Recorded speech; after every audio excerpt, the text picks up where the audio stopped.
Irmãos, abra aí por favor em João, Evangelho de João, capítulo 14. Não se turbe o vosso coração.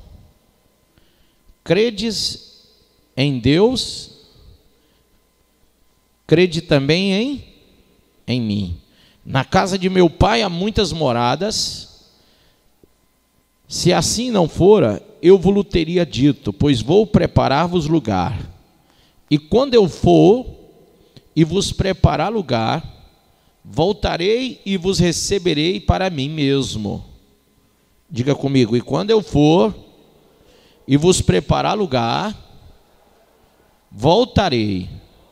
Diga para o seu irmão, ele vai voltar. E vos receberei para mim mesmo, para que onde eu estou, estejais vós também. Põe a mão sobre a Bíblia. Diga, Senhor, fala ao meu coração e me revela essa palavra para glória, honra, louvor do teu santo nome. E me faz, Deus, perceber as coisas que o olho não vê, o ouvido não ouve, não chegou ao coração de nenhum homem, em nome de Jesus. Diga amém. Amém? Pode sentar.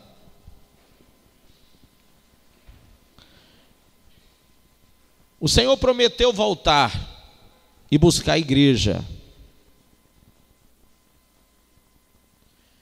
Em várias passagens nós vemos isso. Nessa, por exemplo, no versículo 3, o Senhor fala sobre isso.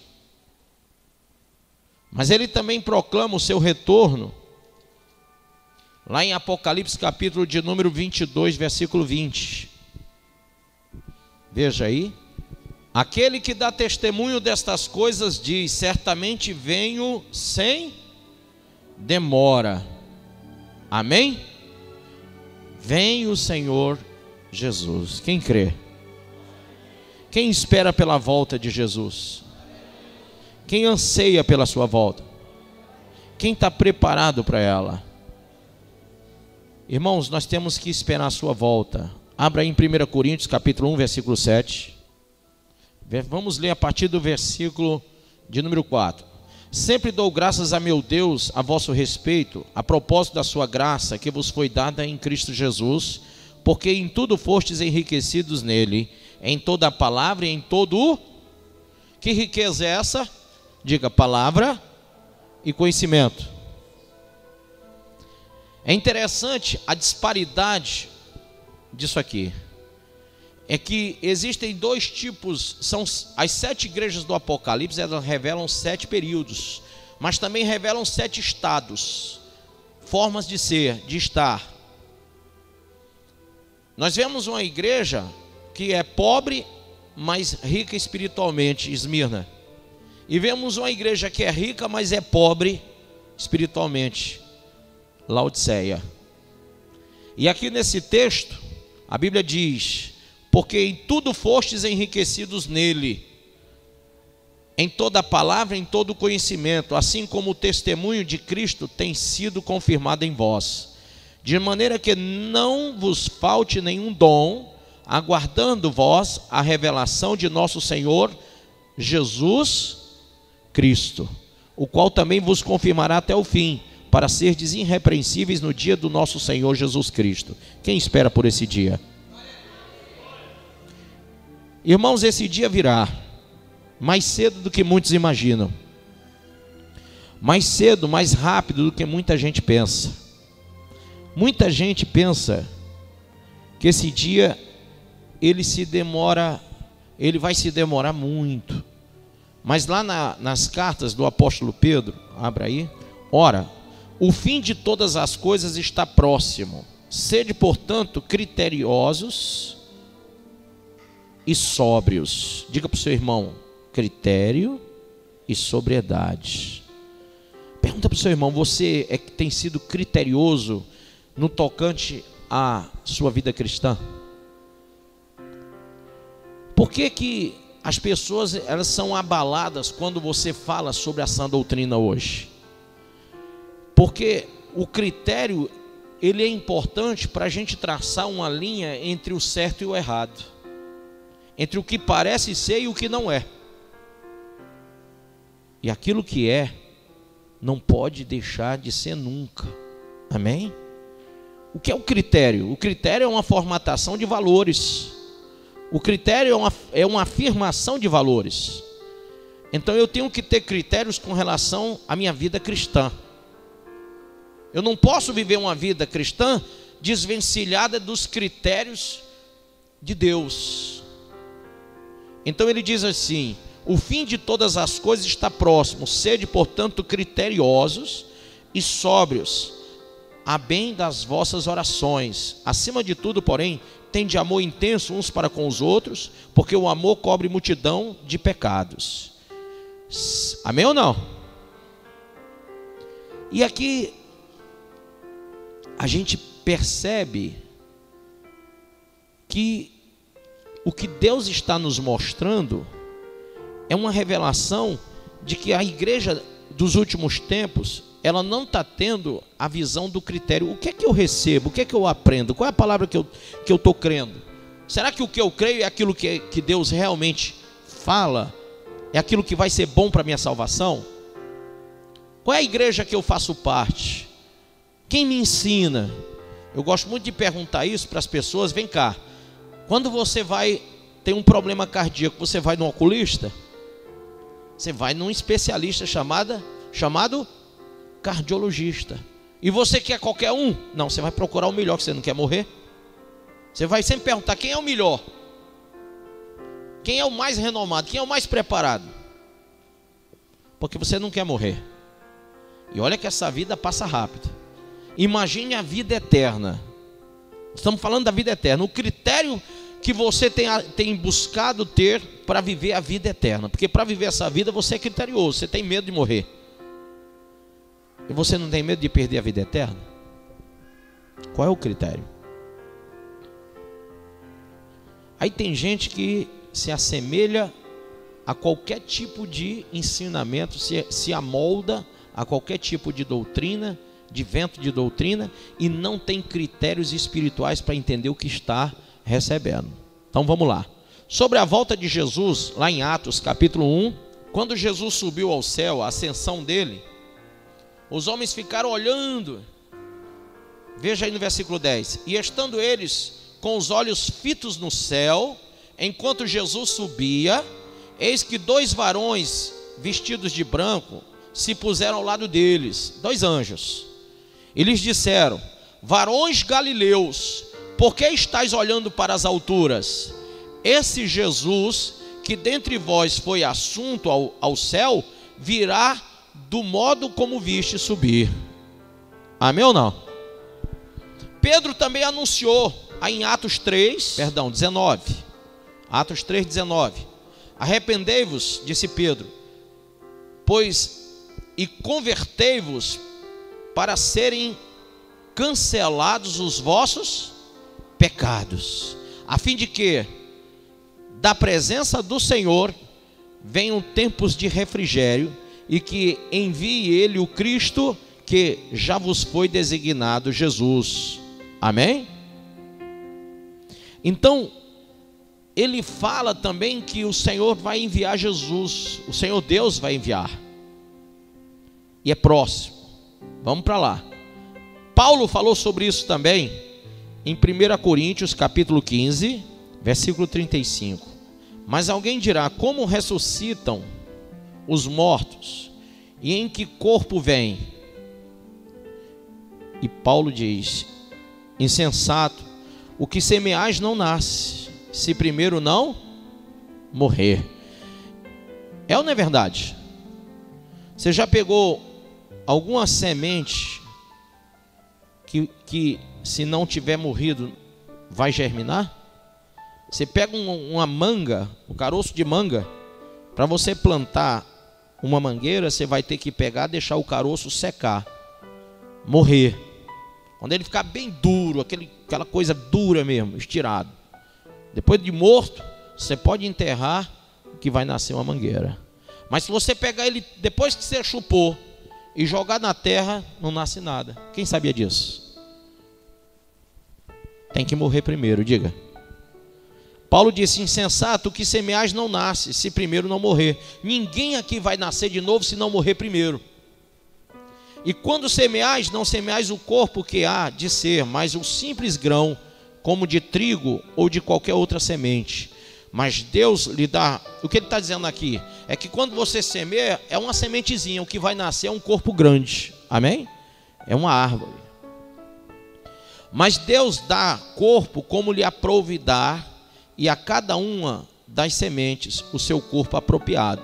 Ou seja, para a semente da manga, um corpo, uma árvore, né?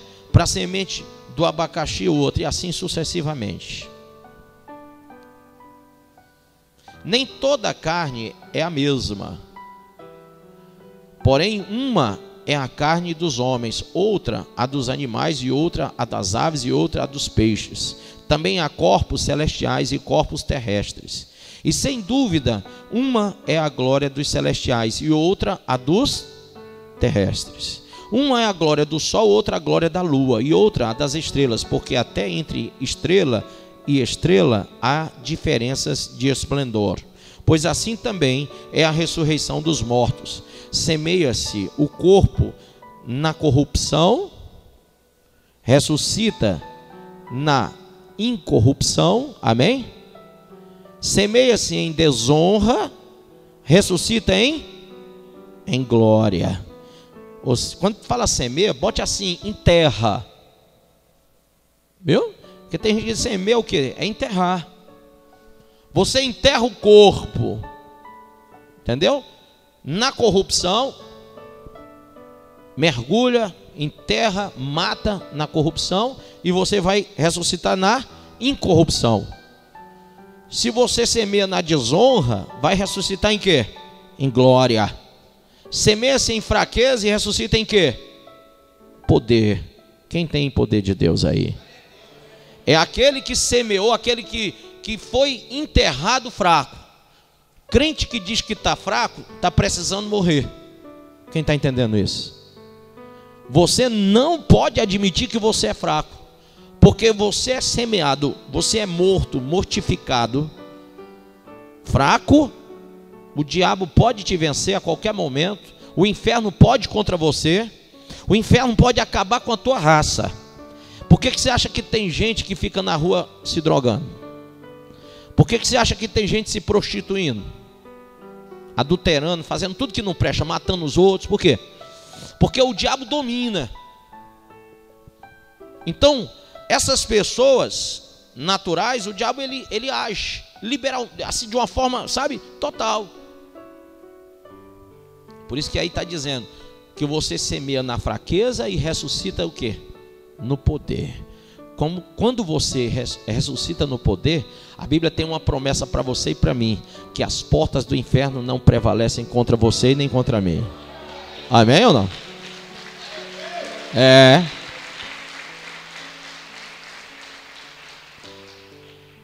E eu acho interessante que ele diz assim: semeia-se corpo natural, ressuscita o quê? Corpo espiritual. Quer dizer, enterra-se um corpo natural e ressuscita o corpo espiritual. O que mais? Se há corpo natural, há também corpo espiritual. Pois assim está escrito: o primeiro homem, Adão, foi feito alma vivente. O último, Adão, porém, é espírito vivificante. Amém? O primeiro Adão foi feito corpo, né?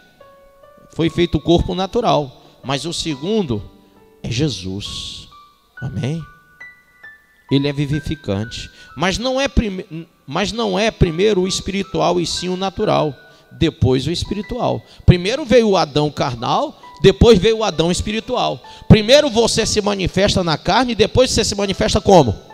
No espírito. Você já teve o seu tempo de manifestação da carne. Agora está na hora de você se manifestar em espírito e em verdade. Quem está entendendo isso? Ah, mas tem crente que está vivaço aí, manifestando na carne. Tem. Mas você tem que entender que pelo primeiro Adão veio o pecado ao mundo, e pelo segundo veio a salvação. Se até o pecado veio no corpo de Adão, e ele sai através do corpo espiritual de Cristo, nós entendemos que há uma sequência lógica disso, em que eu, quando entro na igreja e conheço a palavra, e conheço Cristo, e recebo o Espírito Santo, eu entro carnal e tenho que me tornar espiritual. Eu mato a minha carne para viver em espírito e vida. Eu recebo Jesus, o Espírito vivificante. Quem é que nos batiza com o Espírito Santo? Não é Jesus? Porque Ele é corpo vivificante. O que quer dizer corpo vivificante? Nós somos igreja, corpo de Cristo. Corpo vivificante é aquele que traz vida. Se você não ganha alma, você não traz vida para ninguém. Sabia que o corpo de Cristo toca vivificando pessoas através do evangelismo? Vamos lá. Diga assim, versículo 46. Mas não é primeiro o espiritual e sim o natural, depois o espiritual. O primeiro homem formado na terra é terreno. O segundo homem é do... Quando você nasceu, o primeiro homem era terreno. Max, o primeiro Max, aquele Max bonitinho, assim, bem, sabe, fofinho, assim, miudinho assim, que a mãe pegou e botou aqui, 9 meses, né, dentro do ventre, depois, não sei quantos anos, criando, né? Esse primeiro é carnal. Mas quando ele conhece Jesus, o que é que acontece? Vem um homem espiritual. Surge da morte, do pecado, um homem espiritual. Quem entendeu isso? O primeiro, como foi o primeiro homem, o terreno, tais são também os demais homens terrenos. Ou seja, ele está falando de Adão. São pecadores como ele. E como é o homem celestial, Jesus, tais também os celestiais. Quem são os homens celestiais? São aqueles que são semeados na desonra e surgem na honra, no poder, na fraqueza e surgem no poder. Amém? Vamos lá. E assim como trouxemos a imagem do que é terreno, devemos trazer também a imagem do... Quando alguém olhar para você, não vai ter que ver mais a imagem do terreno, mas do celestial agora. Isto afirma, irmãos, que a carne e o sangue não podem herdar o reino de Deus. Você cuida muito da carne e do sangue, mas nem a carne nem o sangue pode herdar o reino de Deus. Nem a corrupção herdar a incorrupção. Eis que vos digo um mistério: nem todos dormiremos, mas transformados seremos todos. Num momento, num abrir e fechar de olhos, ao ressoar da última trombeta, a trombeta soará, os mortos ressuscitarão incorruptíveis e nós seremos transformados. Diga em nome de Jesus. Porque é necessário que este corpo corruptível se revista da incorruptibilidade e que o corpo mortal se revista da imortalidade. E quando este corpo corruptível se revestir da incorruptibilidade e que o que é mortal se revestir da imortalidade, então se cumprirá a palavra que está escrita: tragada foi a morte pela vitória. Onde está, ó morte, a tua vitória? Onde está, ó morte, o teu aguilhão? O aguilhão da morte é o pecado e a força do pecado é a lei. Graças a Deus que nos dá vitória por intermédio de nosso Senhor Jesus Cristo. Amém ou não, irmãos? Portanto, meus amados irmãos, sede firmes, inabaláveis e sempre abundantes na obra do Senhor, sabendo que no Senhor o vosso trabalho não é vão. Amém? Seremos transformados? Sim. Em 1 Coríntios 15, 52... fala que seremos transformados. Também fala que seremos ressuscitados. Em Efésios 5, 27 diz que seremos sem defeito. Quem crê?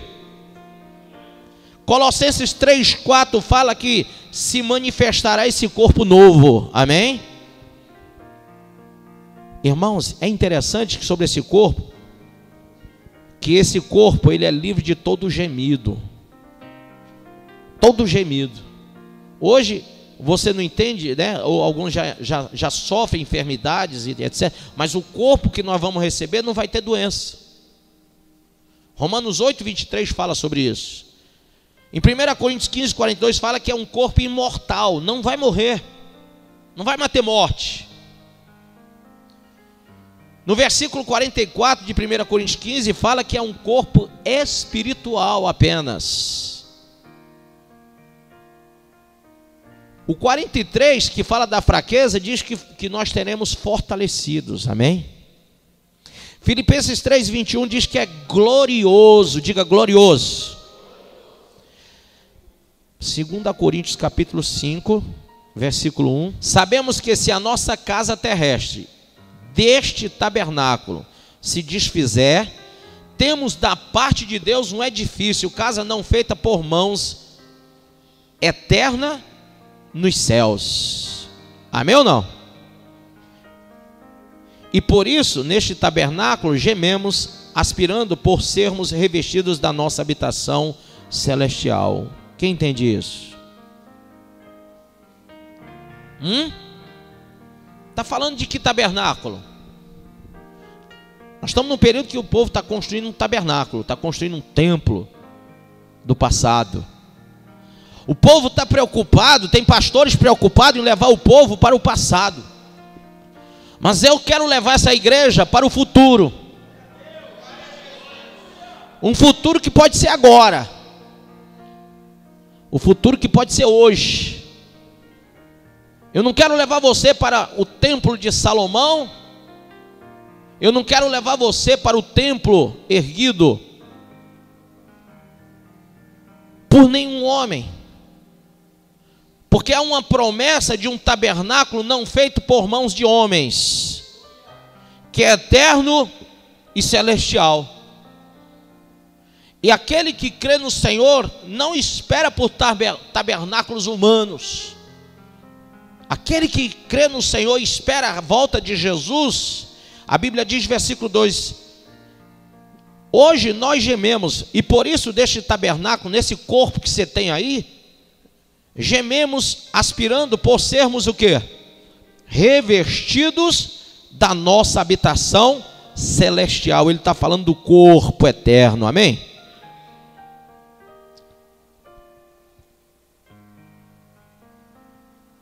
Filipenses 3:21 diz que esse corpo é igual ao de Cristo, quem crê. Mas irmãos, por que as pessoas hoje, elas estão esperando? Por que elas estão esperando apenas no tempo presente as coisas do passado? É porque está se falando muito pouco da volta de Jesus. O povo não está entendendo. Olha, se você observar, as pessoas estão ensinando vocês no mundo religioso a esperarem por promessas de coisas que vão passar. Mas as coisas que vão permanecer para sempre, nisso não se fala. Não é verdade? Pastor, tem coisas que vão permanecer para todo sempre? Sim. Diga assim. Mas que coisas são essas que ninguém ouve falar? Esse é o problema. Satanás não tem interesse nenhum que tu saiba, irmão. Satanás não tem nenhum interesse que tu aprenda sobre isso. Ele não tem interesse que tu entenda sobre isso. Diga assim, levanta a sua mão direita. Arrebatamento, em latim, raptus. Em grego, harpazo, quer dizer tirado com força. Quer dizer que nós seremos arrebatados com força? É. A Bíblia diz que o reino é conquistado pela força. Nós seremos arrebatados com força. Se você não fizer força, irmão, se você não receber a força de Deus, você não será arrebatado. E não recebe força de Deus quem não morrer, quem não for semeado na fraqueza. Se você for semeado na fraqueza, você vai ressuscitar no poder. Pastor, como é que eu consigo sair dessa droga, da droga? Morra. Como é que eu consigo sair da prostituição? Morra. Seja semeado na sua fraqueza e ressuscite no poder. Se você está esperando pela volta do Senhor, você tem que fazer isso. Quem entendeu isso? Quem entendeu isso? Mas se você não está esperando, irmão, aí é um problema. Aí é um problema. Porque tem muita gente que não está esperando, mas ele virá. Paulo falou que ele viria. Tiago, no capítulo 5, versículo 7, falou do retorno de Jesus. Veja aí. Sede, pois, irmãos, pacientes até a vinda do Senhor. Eis que o lavrador aguarda com paciência o que, pessoal? O precioso fruto da terra, até receber as primeiras e as últimas chuvas. Sede vós também pacientes e fortalecei o vosso coração, pois a vinda do Senhor está próxima. Diga para o seu irmão: ei, irmão, você está ouvindo isso? Vamos para frente, irmão. Irmãos, não vos queixeis uns dos outros, para não serdes julgados. Eis que o juiz está às portas. Irmãos, tomai por modelo no sofrimento e na paciência os profetas, os quais falaram em nome do Senhor. Eis que temos por felizes os que perseveraram firmes. Tendes ouvidos da paciência de Jó, e vistes que fim o Senhor lhe deu, porque o Senhor é cheio de eterna misericórdia e compassivo. Amém ou não? Quem está esperando pelo Senhor?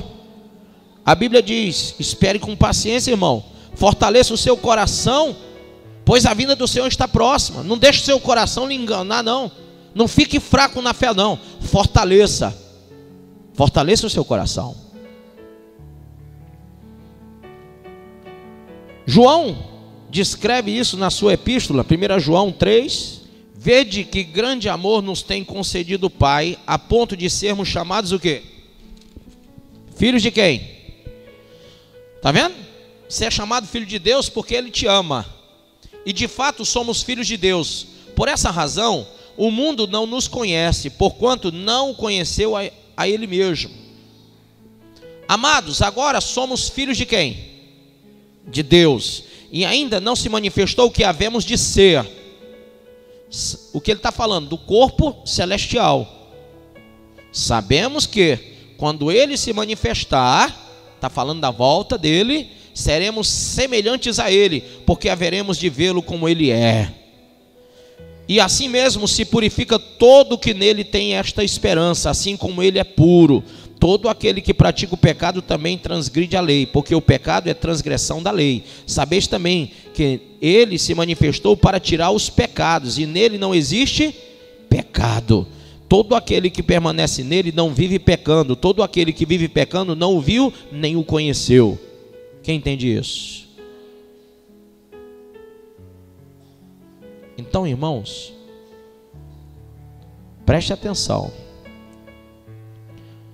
Judas, versículo 14, veja aí. Judas, versículo 14. Quanto a estes, foi que também profetizou Enoque, o sétimo depois de Adão, dizendo: eis que veio o Senhor entre suas santas miríades, para exercer juízo contra todos e para fazer o quê? Convictos todos os ímpios, acerca de todas as obras ímpias que impiamente praticaram, e acerca de todas as palavras insolentes que ímpios pecadores proferiram contra ele. Os tais são murmuradores, são descontentes, andando segundo as suas paixões, a sua boca vive propalando grandes arrogâncias, são aduladores dos outros por motivos interesseiros. Vós, porém, amados, lembrai-vos das palavras anteriormente proferidas pelos apóstolos de nosso Senhor Jesus Cristo, os quais vos diziam: no último tempo haverá o quê? Escarnecedores, andando segundo as suas ímpias paixões. São estes os que promovem divisões sensuais, que não têm o Espírito. Vós, porém, amados, edificando-vos na vossa fé santíssima. Como é que é a fé? Santíssima, orando no Espírito Santo, guardai-vos no amor de Deus, esperando a misericórdia de nosso Senhor Jesus Cristo para a vida eterna. Amém ou não? e compadecei-vos de alguns que estão na dúvida. Salvai-os. Ele está mandando quem fazer isso? Hein? Vocês. Eu. Compadecei-vos daqueles que estão na dúvida. Quem conhece gente que está na dúvida? Compadeça-se deles e salve-os, arrebatando-os do fogo. Quanto a outros, sede também compassivos em temor, detestando até a roupa contaminada pela carne. Quem está entendendo isso? Irmão, o negócio é estreito. O negócio é muito estreito. A vinda do Senhor, diga, a vinda do Senhor baseia-se na promessa.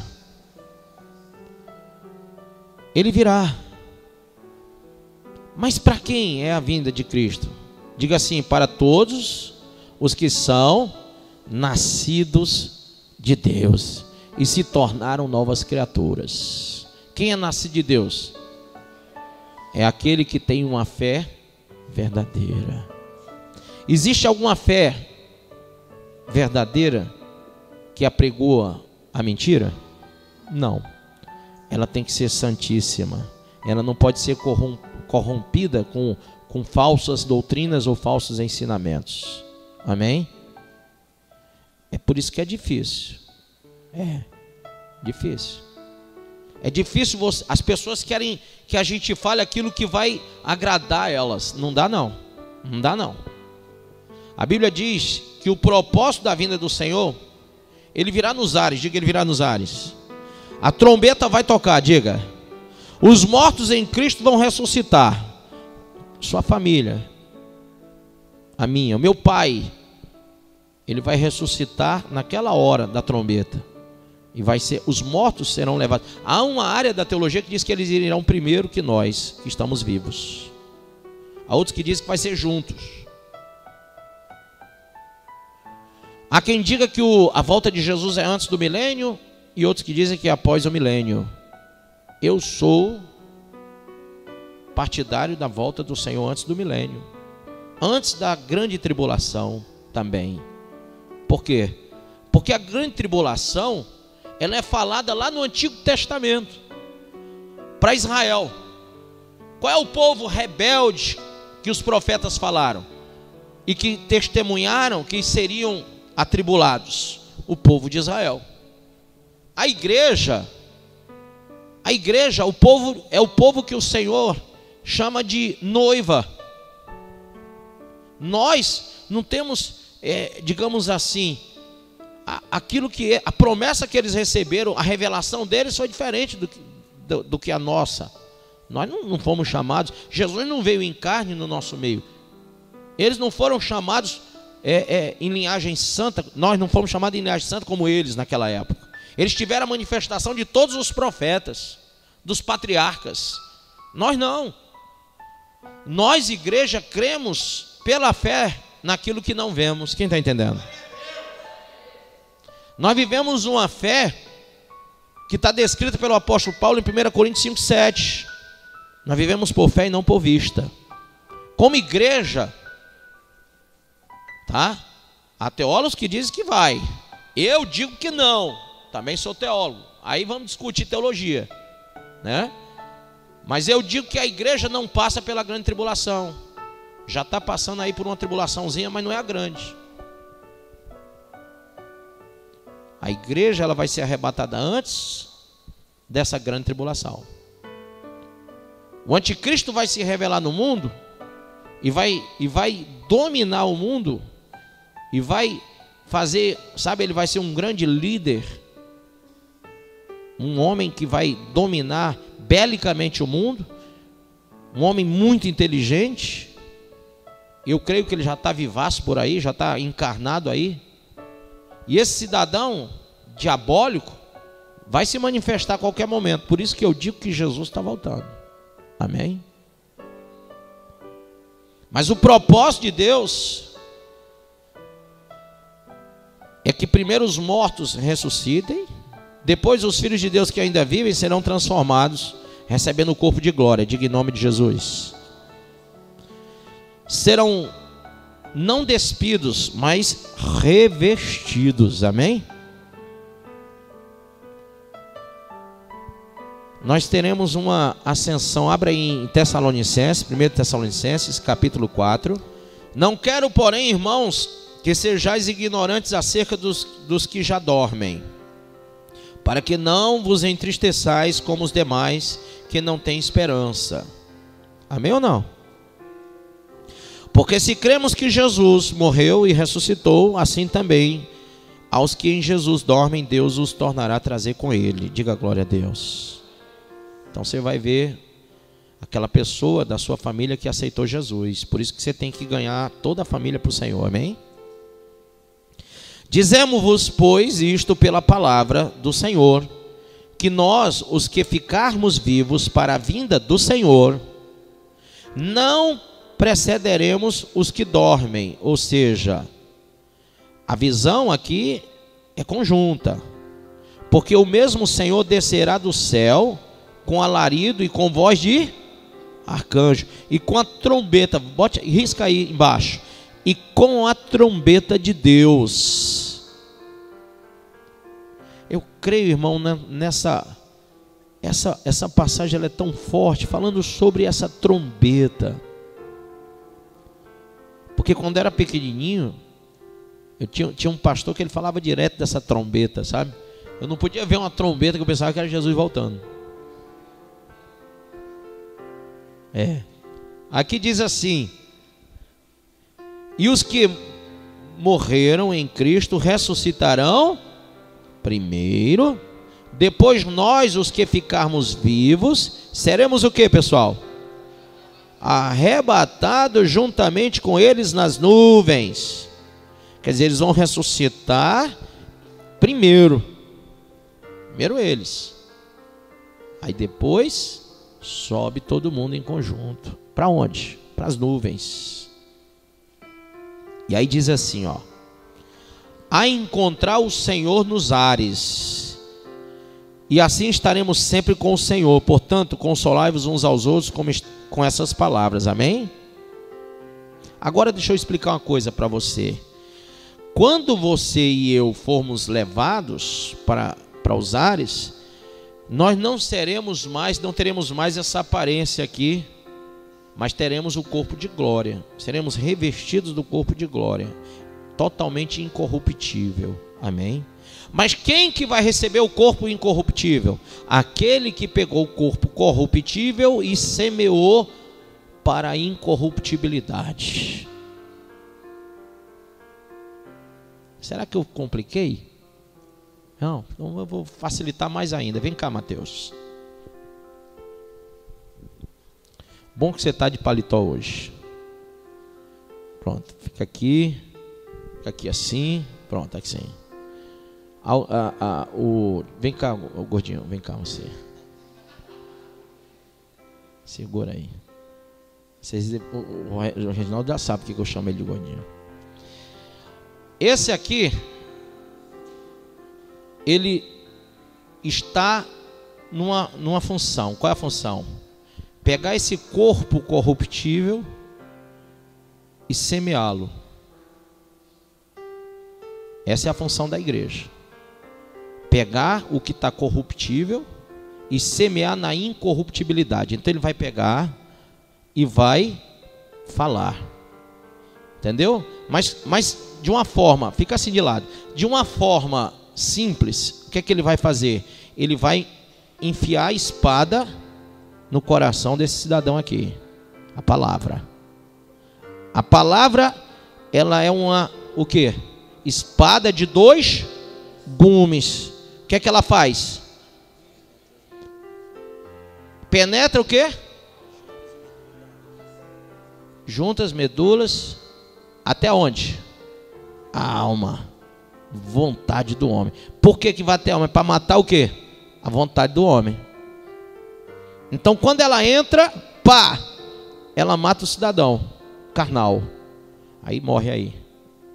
Isso, fica morto. Tu tá pisando em cima, gordinho. Aí morreu. Morreu pela palavra. O que que vem dizendo ali? Só vai subir quem recebeu no coração essa palavra. Quem está entendendo? Quer dizer, não é só você estar aqui ouvindo não, preste atenção. Você tem que morrer. Ouvir, um passarinho ouve, um calango ouve, o rato ouve. Outro dia eu vi um rato passando aqui. Um rato ouve, entendeu? Então, ouvir todo mundo ouve. Agora, o efeito é matar a sua vontade de viver na carne. Quando você morre, aí sim, a esperança da glória vem. Por quê? Porque pela mesma palavra que mata, como ela é uma espada de dois gumes, ela tem dois efeitos: matar e ressuscitar. Então, o mesmo que matou, ressuscita. E aí, é feita uma nova criatura. Quem entendeu isso?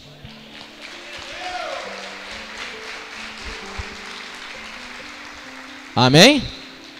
Agora, se você não morrer, você não ressuscita. Ou seja, se você continuar corrupto e não se revestir da incorruptibilidade agora, você não subirá. Capítulo 3. Às vezes a pessoa diz assim: vai demorar, pastor. Vai não, filho. Gabriela, não vai demorar. Capítulo 3. Quem achou, diga graças a Deus. Versículo 1 em diante, vamos lá. Amados, esta é agora a segunda epístola que vos escrevo. Em ambas procuro. Quem está escrevendo é Pedro? É um escriba. Pedro não escrevia nada, mas ele tinha a revelação do Senhor. Amém? Vamos lá. Que vos escrevo. Em ambas procuro despertar com lembranças a vossa mente esclarecida. O que é que ele está dizendo? Estou tentando lembrar você das coisas que não podem ser esquecidas. E que tem crente que esquece, né? E faz bobagem. Vamos lá. Para que vos recordeis das palavras que anteriormente foram ditas pelos santos profetas, bem como do mandamento do Senhor e Salvador, ensinado pelos vossos apóstolos, tendo em conta, antes de tudo, que nos últimos dias virão escarnecedores com os seus escárnios, andando segundo as próprias paixões, e dizendo: onde está a promessa da sua vinda? Porque desde que os pais dormiram, todas as coisas permanecem como desde o princípio da criação.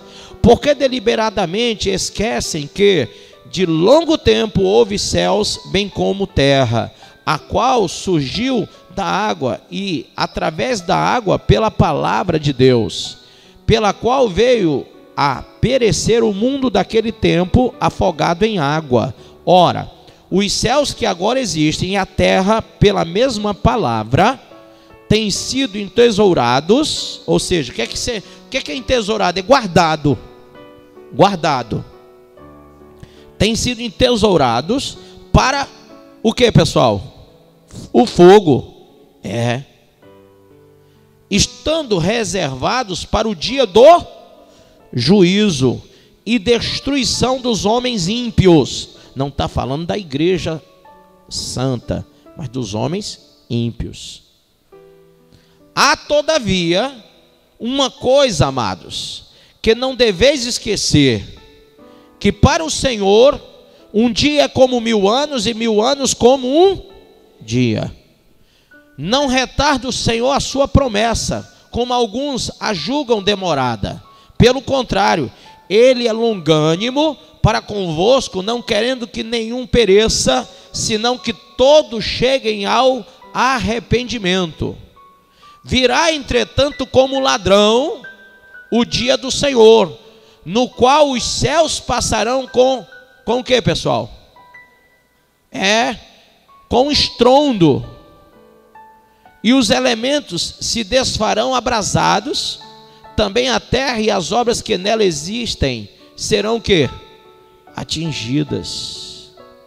Visto que todas essas coisas hão de ser assim desfeitas, deveis ser tais como os que vivem em santo procedimento e piedade.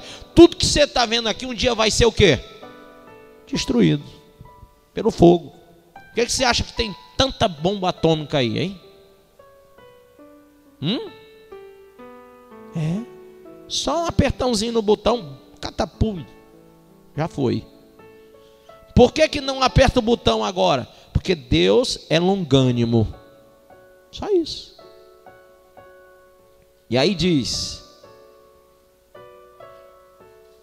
esperando e apressando a vinda do dia de Deus,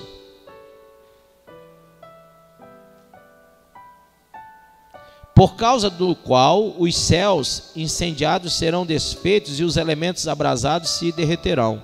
Nós, porém, segundo a sua promessa, esperamos novos céus e nova terra, nos quais habita a justiça. Amém ou não? Então, haverá, o Senhor vai fazer um novo céu e nova terra para nós, os que subirem. Eu digo nós porque eu tenho certeza que eu estou no meio lá, meu nome está no livro da vida. Eu estou vigiando, estou buscando santidade. Porque lá em Ezequiel, capítulo de número 34, aliás 33, fala que tem gente que pensa que vai subir e não vai, que está salvo e não é. Por quê? Se o justo, pensando ser justo, praticar impiedade, morrerá e não será salvo. Se o ímpio, praticando a impiedade, se arrepender e praticar justiça, esse será salvo. Então nós temos um critério espiritual de esperar no Senhor e não vacilar, porque Ele pode vir a qualquer momento, como um ladrão. Está escrito aí, tá ou não está? Então, se eu não sei quando Ele vem, versículo 10, virá entretanto como ladrão, o dia do Senhor. Se eu não sei qual é o dia que o ladrão vem, eu tenho que me prevenir contra ele, é ou não é verdade? Eu tenho que me prevenir do dia que ele vem. Pergunta assim para o teu irmão: você está prevenido, irmão? Qual é o teu critério espiritual? Qual é o critério de vida espiritual que você está levando? O que é que você está comendo na Bíblia, meu irmão? O que é que você está recebendo? O que é que você está guardando? O que é que você está fazendo com o que você recebe? Pronto aí, pessoal? Então apaga as luzes aí, vamos lá. Veja isso aqui. O que eu disse vai ser mais ou menos isso aí que você vai ver. Preste atenção. Mais ou menos igual. Estamos aqui num culto, você pensando que vai para o céu, mas fazendo tudo errado, né? Sem querer se corrigir, cabeção, rebelde. E outro que está do seu lado e que você critica, diz que só quer ser o santarrão, mas está em justiça, buscando a Deus. Quem está entendendo? Preste atenção aí. Os irmãos lá do áudio, me ajude. Ô, pessoal difícil aí em cima. Vamos lá. Jesus Cristo está mandando para buscar a sua igreja. A Bíblia nos diz em Mateus capítulo 24, verso 42: vigiai, pois, não sabeis a que hora há de vir o vosso Senhor. Gostaria que você entendesse nessa noite que Jesus, Ele pode voltar daqui a um mês, ou até mesmo daqui a uma semana, ou até mesmo um ano.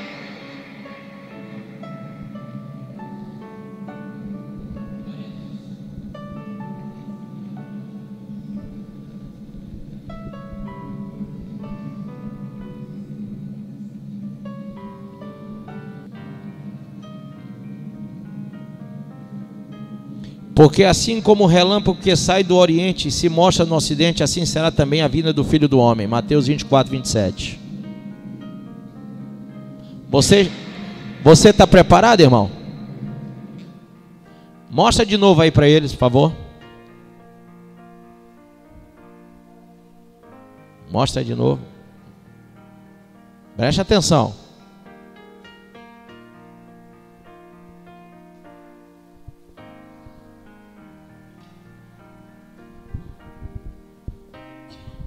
Pode ser a última chance, hein? Áudio. Jesus Cristo está voltando para buscar a sua igreja. A Bíblia nos diz em Mateus capítulo 24, verso 42: vigiai, pois, não sabeis a que hora há de vir o vosso Senhor. Gostaria que você entendesse nessa noite que Jesus, Ele pode voltar daqui a um mês, ou até mesmo daqui a uma semana,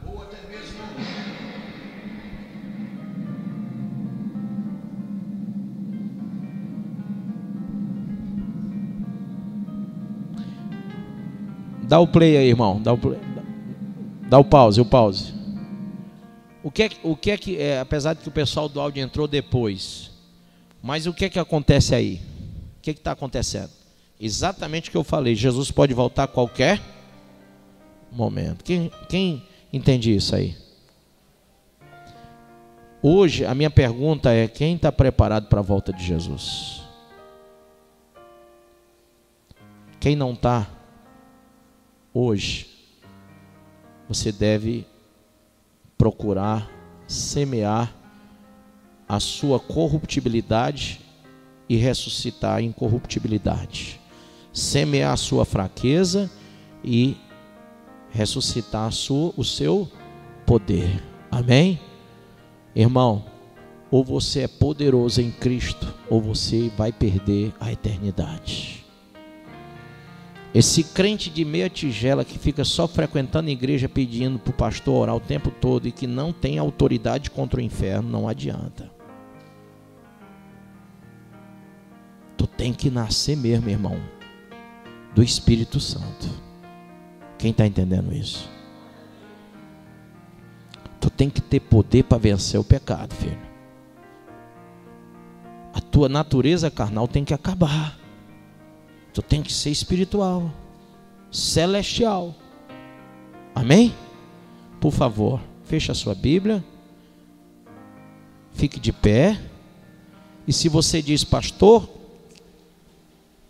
querido, eu quero ir para o céu, mas o negócio está ruim para o meu lado, então vem aqui na frente agora. Porque, negão, se tu deixar para depois, tu tá ferrado. Então vem logo. Não te enche de orgulho, de soberba, nem de nada. Vem para Jesus. Amém? Vem e vem logo. E vem para morrer, não vem para ficar vivo não. Se vier para cá eu te mato. Quem ouve isso no rádio, né? Tomara que tenha vendo na televisão também, na TV Web. Senão vão pensar que eu estou ameaçando o povo aqui, né?